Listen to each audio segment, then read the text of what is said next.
The residential property market is recovering. It's according to FNB's latest residential property market report. The recovery, we're told, largely due to lower interest rates. Of course, that's driving demand for loans. Michael Nkuna from the Masingita Group of Companies joining us. Dr. Michael, I beg your pardon, Doctor. Good to have you with us here. So, I mean, I would have imagined that when it comes to residential properties, we would have seen a sharp decline because of COVID-19. I mean, are you surprised by the recovery that we've seen?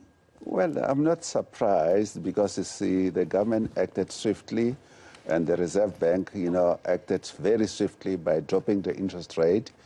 Because, you see, you'll recall, before the pandemic, hit us, the interest rate, was sitting at more than 10%, prime rate. At some stage was 10.25. But if you look now, the prime rate has dropped. So it becomes much easier. And the government is also coming on board by, dropping the levels. And now we are on level, 1.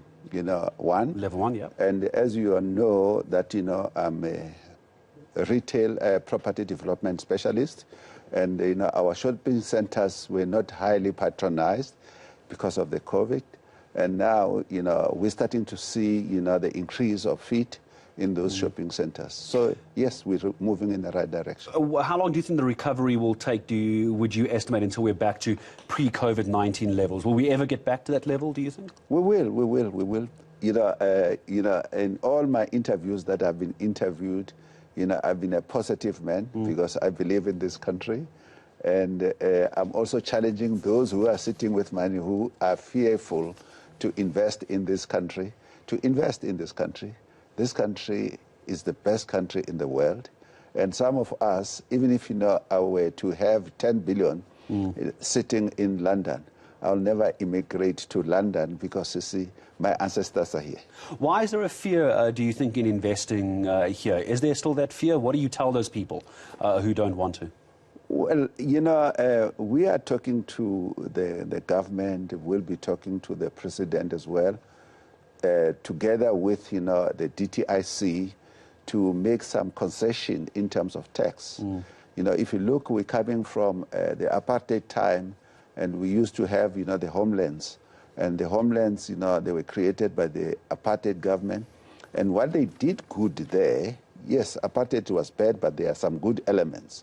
What they did good there, they, created some tax concession to allow people to go into those areas to invest as long as they employ people. So I can give you an example. There was a company called BASF. They used to, manufacture buses in Benoni. What happened is that, the former Batufstand, chief Nsamwesi, he approached them and he gave them, the concession, and they went and opened a bus, manufacturing company in Zanin, and that company was employing 6,000 people. So today we're talking about rural development. What we need to do, we need to say anyone who's investing in the rural areas must be given, some tax concession. And I can tell you, like we'll create jobs. Get them in. Yes. And do you think government has the leeway, Doctor, last question to you, is there leeway for more concessions? Is there something more that government could do? Well, it's their role. Remember, a government's role is an enabling. They are governing. They create policies. So they must sit down and say, how do we move forward in order to create jobs instead of, talking theory. There's difference between theory and practicality. If you have seen recently, it was on social media, I've just launched a city in the rural area.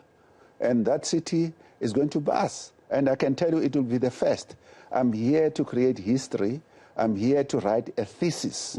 If this government is willing to create jobs, because talking and say we'll do this and without knowing how you're going to do it, two different things. 30 seconds, Doc. You just got my attention on the city that you're building. I'm running out of time, but I want to hear about the city very quickly. You must give me more time so that I can educate the nation how to develop, the country and create the jobs. You can't think of this like social media. You've got 30 seconds. You've got 140 characters. Give me something, Doctor. Well, we're putting, a city that, it's going to, we have started on the 14th, and we've got the end date. It's going to be open on the 31st of May.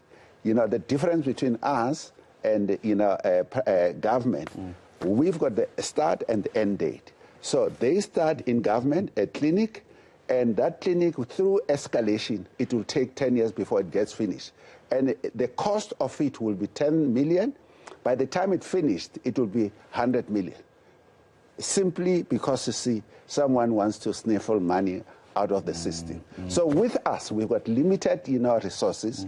So when we put, the start date and the end date, we work within that because the timeline you've got a timeline because the interest rate is being capitalized. And this is why I wanted to just get something from you, because now I want to follow up on that with you at another time. Doctor, what a pleasure it is to have you with us. Dr. Michael Nkuna, Masingita Group of Companies. There's some exciting news on the way as far as property is concerned. There is a recovery coming in, interest rates. Oh, and the doctor giving me just a sneak peek of something coming up. My thanks to Dr. Nkuna coming in. Now, don't go any